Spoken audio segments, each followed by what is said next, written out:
या देवी सर्वभूतेषु शक्तिरूपेण संस्थिता। नमस्तस्यै नमस्तस्यै नमस्तस्यै नमो नमः।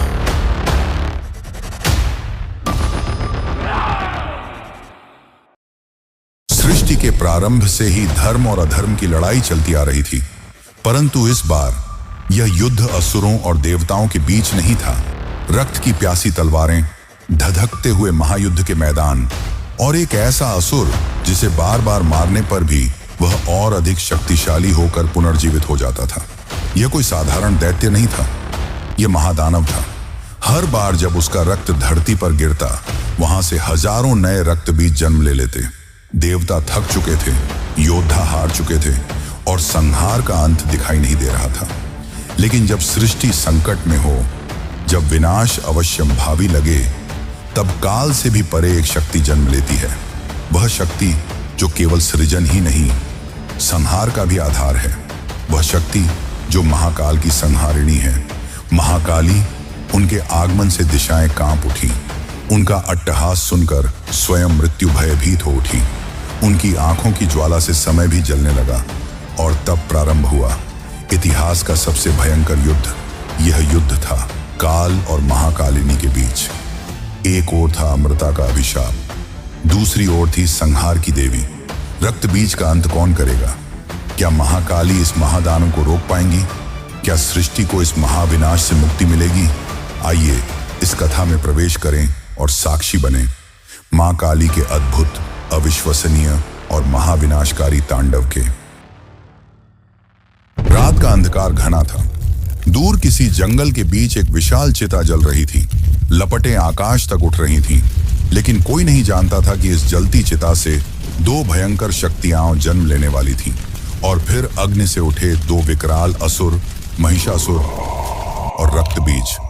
रक्तबीज बहुत ताकतवर और चालाक था, लेकिन हर असुर की तरह उसे भी अमृता चाहिए थी। इसलिए वह जंगल में जाकर ब्रह्मदेव की तपस्या करने लगा। दिन, महीने और फिर साल बीतते गए।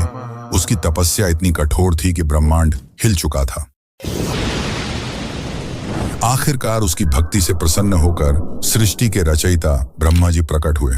ब्रह्मा जी ने कहा, मैं तुम्हारी तपस्या से प्रसन्न हूं, मांगो क्या मांगते हो। तब रक्तबीज ने बिना समय गंवाए कहा, हे ब्रह्मदेव, मुझे अमृता का वरदान दीजिए।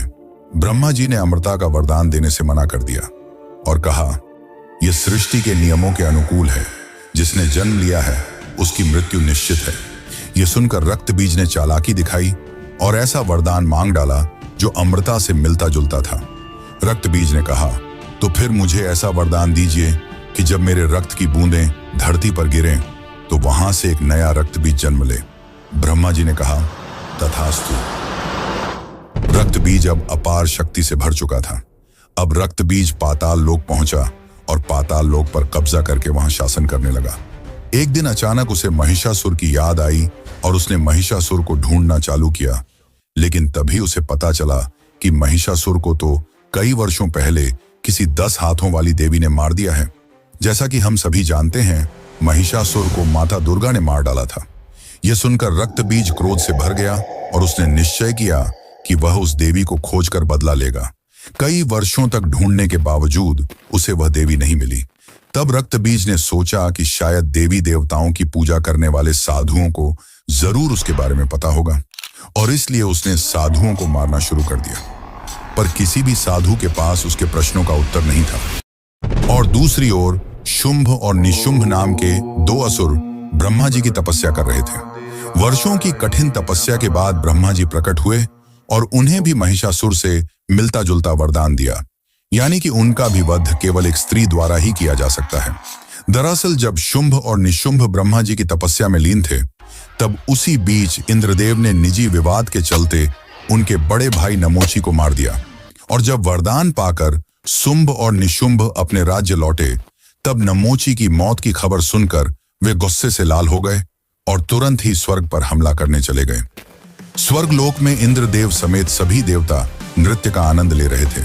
तभी शुंभ और निशुंभ अपनी असुरी सेना के साथ स्वर्गलोक पहुंचे और देवों पर हमला बोल दिया। युद्ध शुरू होते ही निशुंभ ने अपना धैर्य खो दिया और सीधे इंद्रदेव पर हमला कर दिया। इंद्रदेव और निशुंभ के बीच भीषण युद्ध शुरू हो गया। दोनों एक दूसरे को बराबरी की टक्कर दे रहे थे। यह युद्ध काफी समय तक चला। अंततः यह युद्ध इंद्रदेव के पक्ष में गया और निशुंभ हार कर गिर पड़ा। निशुंभ की हार से असुरी सेना का आत्मविश्वास हिल गया। असुरी सेना पूरी तरह घायल होकर गिरने लगी। अब वे समाप्त होने की कगार पर थे। तभी अचानक असुरों के पीछे से एक खतरनाक गर्जना सुनाई दी। रक्त बीज ऐसे गर्जा कि इंद्रासन कांपने लगा। रक्त बीज को आतंक रूप में देखकर इंद्रदेव और बाकी देवता भयभीत हो उठे। अब शुंभ और निशुंभ के साथ ही बाकी असुरी सेना का भी आत्मविश्वास फिर से बढ़ गया और वे पूरी ताकत से देवताओं पर टूट पड़े। रक्त बीज अकेले ही देवताओं पर भारी पड़ रहा था। यह देखकर इंद्र समेत बाकी देवता भयभीत हो उठे और स्वर्ग छोड़कर भागने लगे। शुंभ और निशुंभ काफी प्रसन्न हुए। अब वे स्वर्ग के स्वामी बन चुके थे और रक्त बीज को उन्होंने अपना सेनापति बना लिया। सभी देवता स्वर्ग छोड़कर सीधे कैलाश की ओर भागे। वे महादेव के पास गए, पर उस वक्त महादेव अपनी घोर तपस्या में लीन थे। तभी माता पार्वती प्रकट हुईं और उन्होंने देवताओं से उनके आने का कारण पूछा। तब इंद्रदेव ने उन्हें सब कुछ बताया। माता पार्वती यह सब सुनकर विचार करने लगी। तभी चंड और मुंड नामक दो असुर, जो शुंभ और निशुंभ के दूत थे, वहां आ पहुंचे। जैसे ही चंड और मुंड ने माता पार्वती को देखा, वे उनके सौंदर्य से मोहित हो गए। उन्होंने यह बात अपने स्वामी शुंभ और निशुंभ को बताई।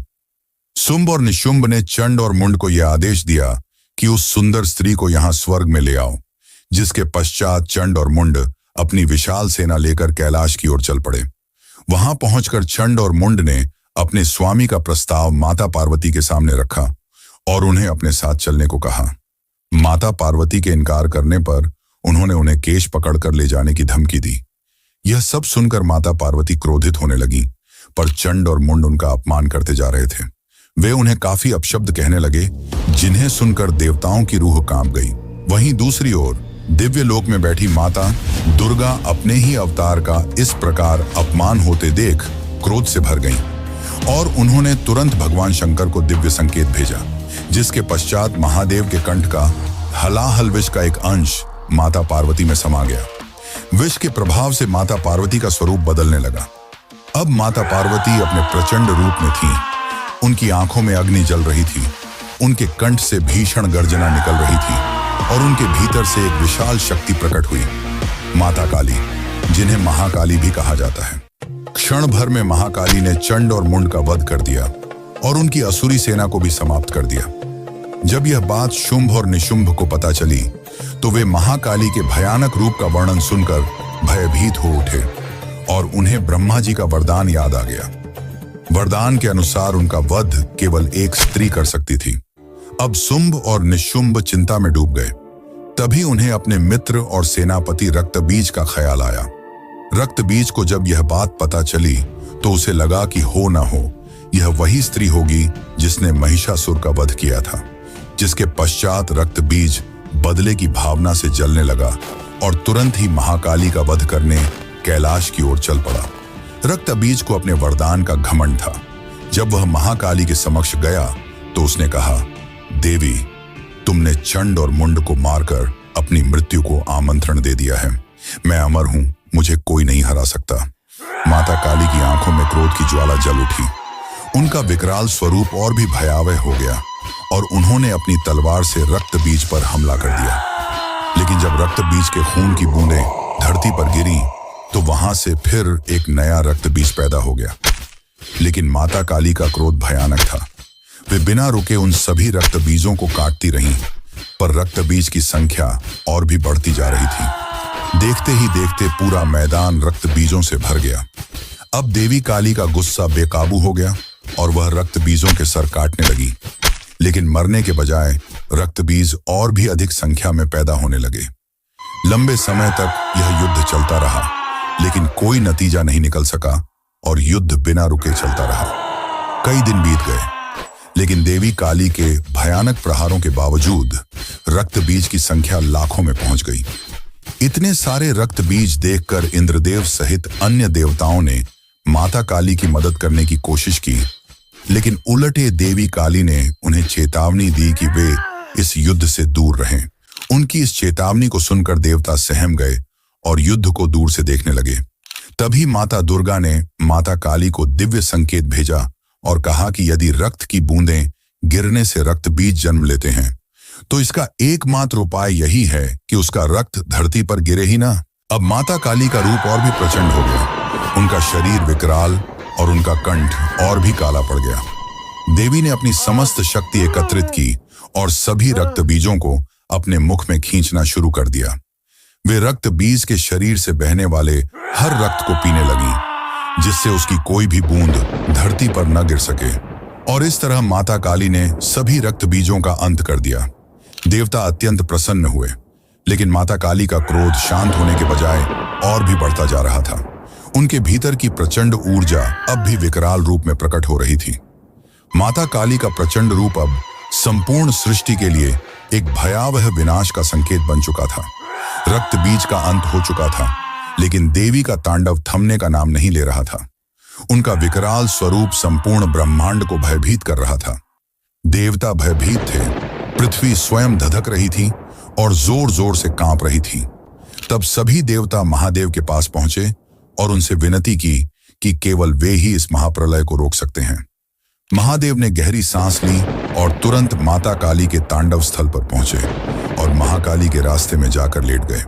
भयानक गुस्से में आगे बढ़ रही देवी काली का पैर अचानक से महादेव की छाती पर पड़ा।